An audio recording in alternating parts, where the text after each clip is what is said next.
नमस्ते जी। तो आप लोग बताइए कि आप लोग कैसे हैं। हम उम्मीद करते हैं कि आप लोग बहुत मस्त अपने पढ़ाई को अच्छे से कर रहे होंगे। देखिए अब आज हम लोग फिर से देखने वाले हैं क्लास 10th का जो हम लोग को हिंदी गोधली बुक है नु, उसमें आज हम लोग गद्य खंड को देखेंगे। और गद्य खंड में जानते हैं क्या देखेंगे, चैप्टर नंबर 6 देखेंगे जो बहादुर कहानी है नु, जिसके लेखक हमारे हैं अमरकांत जी। और ये देखिए अमरकांत जी की फोटो हम कितना स्मार्ट बनाए। थोड़ा कमेंट बॉक्स में बताइएगा लोग कि अमरकांत जी कैसा देखने में लग रहे हैं। ठीक है जी।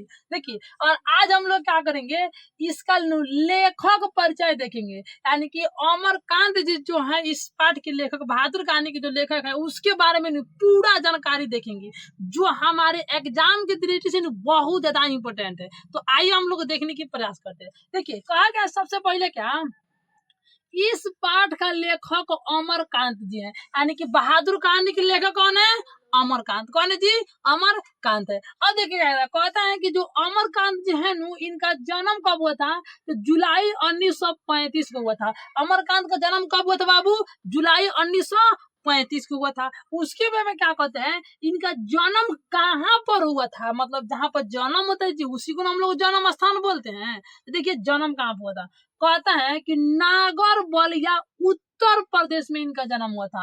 अमरकांत का जन्म कहाँ था बाबू, तो नागर बलिया उत्तर प्रदेश। यानी कि जो बाबू है नु, उत्तर प्रदेश एक राज्य का नाम हो गया, बलिया एक जिला का नाम हो गया, और जो नागर होता है वह एक जगह है, एक गांव का नाम होता है। उसी का नागर बलिया उत्तर प्रदेश में हुआ था।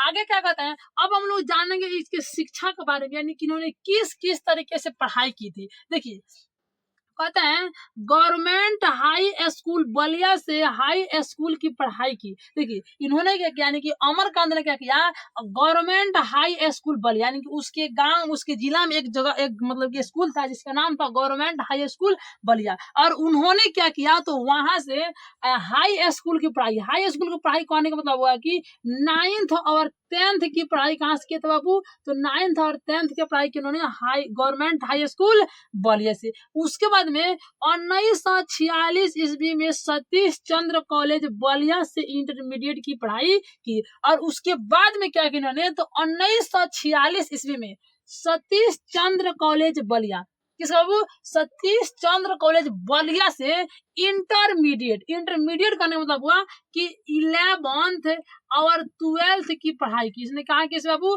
तो 11th और 12th की पढ़ाई सतीश चंद्र कॉलेज बलिया से इन्होंने किया था। क्या कहते हैं, सतीश चंद्र बलिया कॉलेज से इन्होंने अपना इंटरमीडिएट यानी कि 11th और 12th की पढ़ाई किया था। कोई दिक्कत हो तो आप लोग अवश्य बताइएगा लोग। उसके बाद अगर आप लोग बाबू किसी भी टॉपिक पर वीडियो बनाना हो तो आप हमें अवश्य बताइए।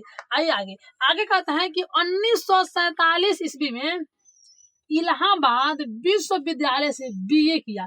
यानी इन्होंने क्या था बाबू, बीए कहाँ से किया था बाबू, तो बीए जो था बीए, या इन्होंने बीए कब किया, तो बीए जो था बीए 1947 में किया।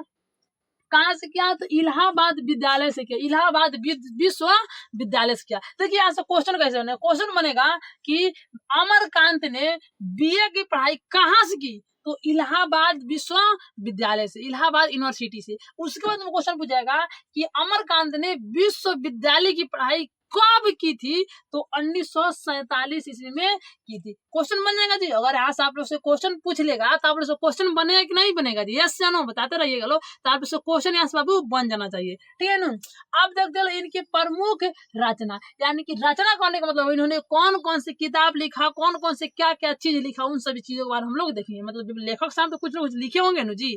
आइए देखते हैं। कहता है कि जिंदगी और जोक, इनका जो सबसे फेमस रचना हुआ है जिंदगी और जोक, देश के लोग, मौत का नगर, मित्र मिलन, कुहासा। अभी इनकी रचना में क्या बाबू, तो जिंदगी और जोक, देश के लोग, मौत का नगर, मित्र मिलन और कुहासा। देखिए ऐसे भी इनके ढेर सारा लेख है, रचना है, लेकिन हम लोग को सभी को नहीं पढ़ना है, क्योंकि सभी तो हम लोग एग्जाम में नहीं पूछा जाता है। तो हम लोग उसी चीज को देखेंगे बाबू जो हमारे एग्जाम में पूछा जाता है, ठीक है। तो हम लोग देख ले, ये जो हम मतलब कि उसका प्रमुख रचना है। इसके साथ साथ इन्होंने उपन्यास भी लिखा था। क्या क्या उपन्यास भी लिखा था। अब उपन्यास का मतलब क्या होता है, देखिए जैसे हम लोग फिल्म देखते हैं, फिल्म अभी के जमाने में क्या था, अभी के जमाने में हम लोग फिल्म देखते हैं। तो अब आप लोग बताइए, हम लोग जब उतना बड़ा फिल्म देखते हैं, उतना चीजों के बारे में उसमें बात होता है, लोग अलग अलग जो पात्र होते हैं बोलते हैं लोग, एक्टर होते हैं बोलते हैं लोग, तो उन सभी चीजों को हम लोग को बनाने के लिए एक किताब तैयार करते हैं। मतलब फिल्मों को पहले लिखा जाता है कि किसको क्या बोलना है, उसमें क्या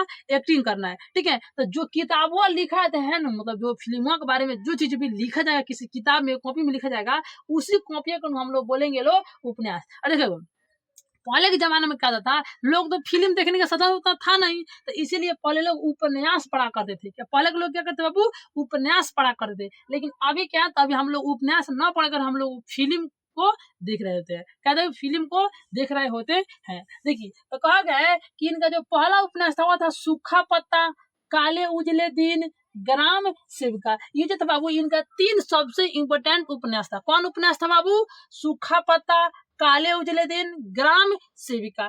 आगे है कि वानर सेना नामक एक बाल उपन्यास भी लिखे हैं, यानी कि जो अमरकांत जी है बाबू, इन्होंने वानर सेना नामक एक क्या लिखे बाबू, तो बाल उपन्यास लिखे। क्वेश्चन पूछा जाएगा कि अमरकांत ने कौन सा बाल उपन्यास लिखा है, तो वानर सेना, या वानर सेना बाल उपन्यास किसने लिखा है बाबू, तो आप लोग बताइए बोलो कि अमरकांत जी ने लिखा है।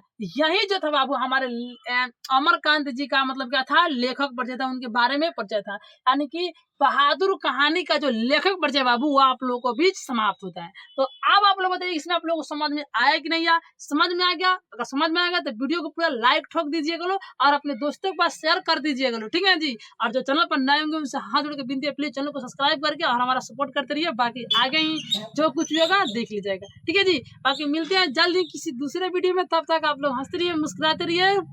जय हिंद।